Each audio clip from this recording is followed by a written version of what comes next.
Lihim ni Amy Marcos at ng tatlo niyang anak, mabubulgar. Ito po kasi ang buod ng ating paksa ngayon. Ito po palang si Amy ay may mga tagong yaman na nakadeposito sa ibang bansa.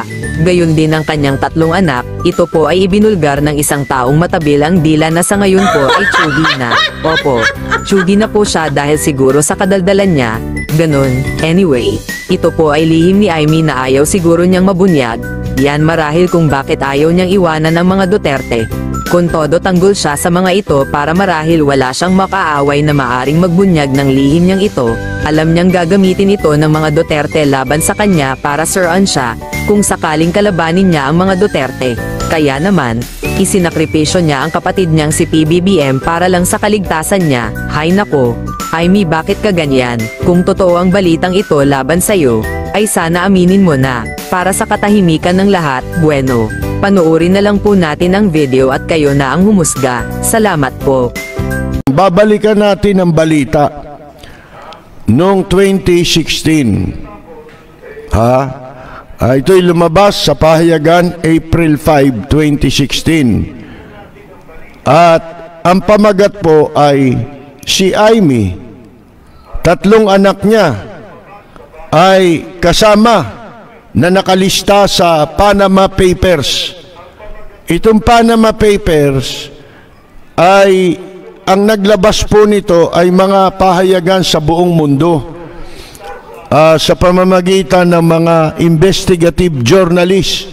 Marami yan, mga kaibigan, libo yata yan na mga journalists ang nagsama-sama at gumawa ng report tungkol sa mga taong merong itinatagong offshore account o deposito sa ibang bansa na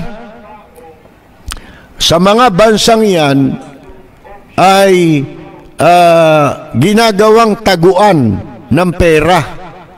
Di ba?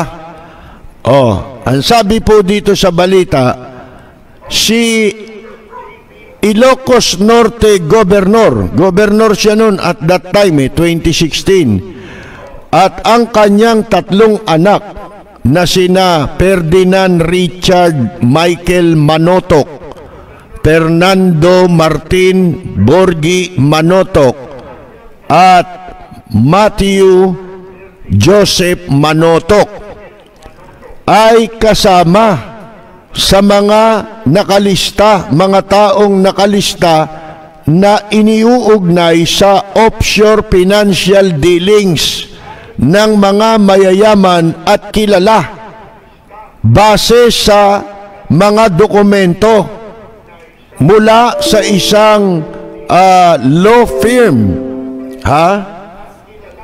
isang tanggapan ng mga abogado sa tax haven sa Panama, sa bansang Panama, mga kaibigan.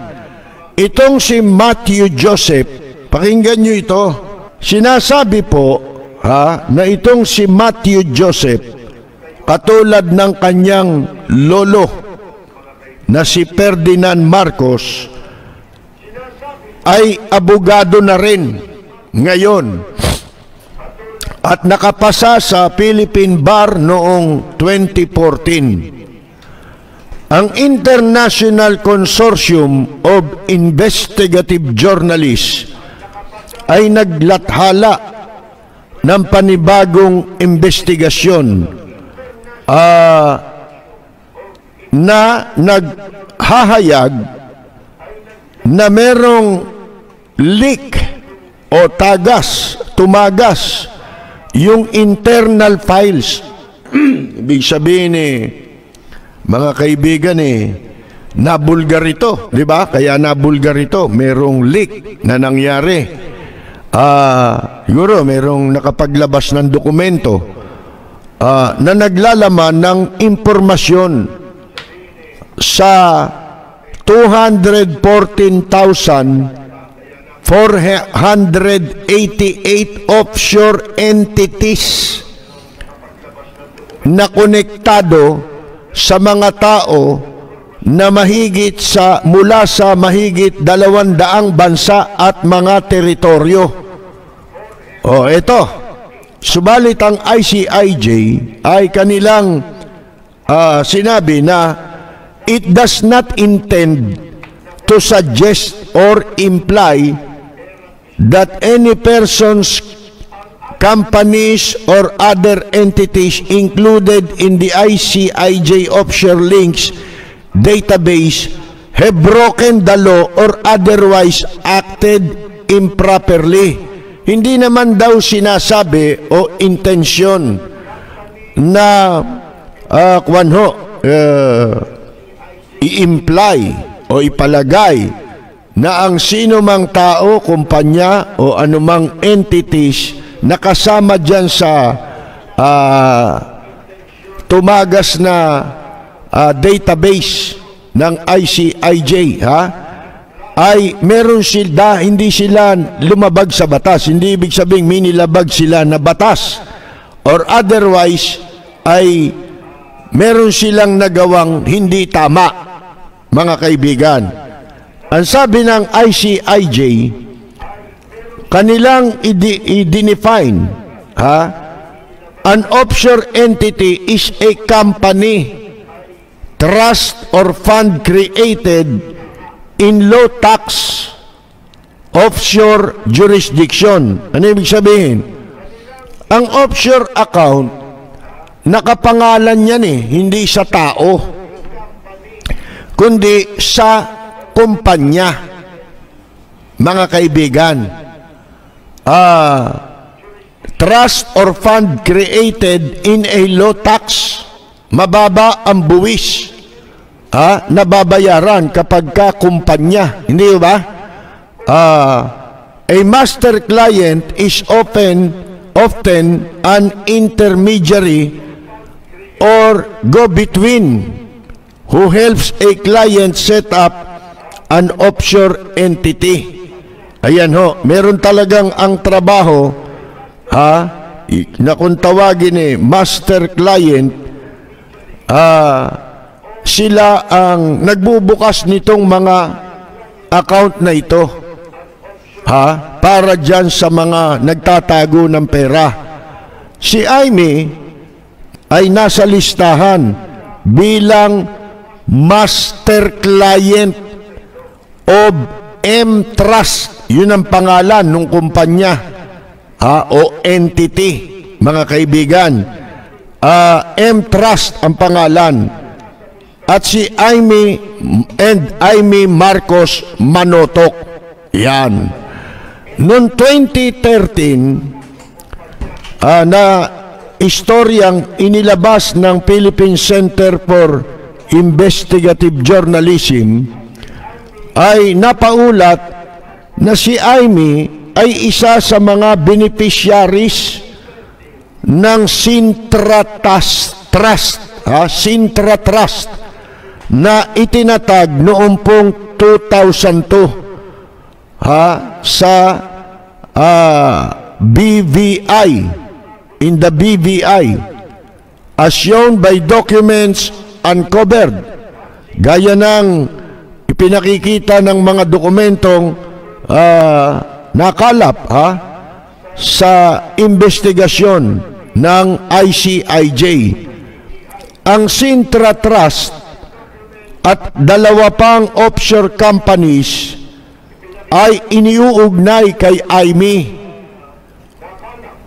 na hindi nakalista sa kanyang Statement of Assets, Liabilities, and Network. Hindi nakadeklara, meaning to say that Aimee filed as a lawmaker and provincial governor.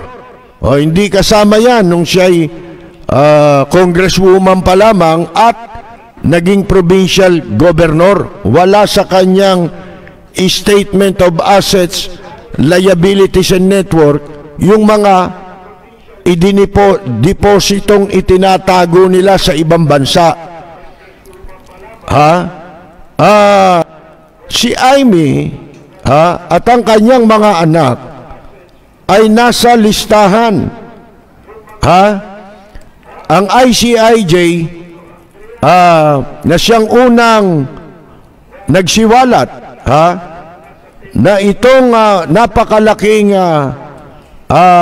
bulto na ito ng mga files, computerized files noong 2012, ang siyang nag-udyok ng investigasyon o nagbunsod sa investigasyon sa tax dodging in a number of countries including Greece, India, the Philippines, and South Korea since 2013. Although, ito ho sinasabi kasi walang batas na nagsasabing bawal ito dito sa ating bansa, na wala nagsasabi na bawal ka magdeposito sa ibang bansa. Wala tayong batas niyan. So, ipapalagay mo hindi bawal, di ba? Hindi nga bawal. Pero ang tanong, saan mo kinuha yan? Di ba? Kailan ka kailan ka nagbanat ng buto? Kasi yung public office, hindi naman pagbabanat ng buto yung ginawa nyo dyan eh. Wala naman kayong ginawa eh. Di ba? Ngayon, tanong natin, di ba? Yung mga anak niya, nakapangalan sa kanila yung mga deposito. Saan nyo kinuha yan?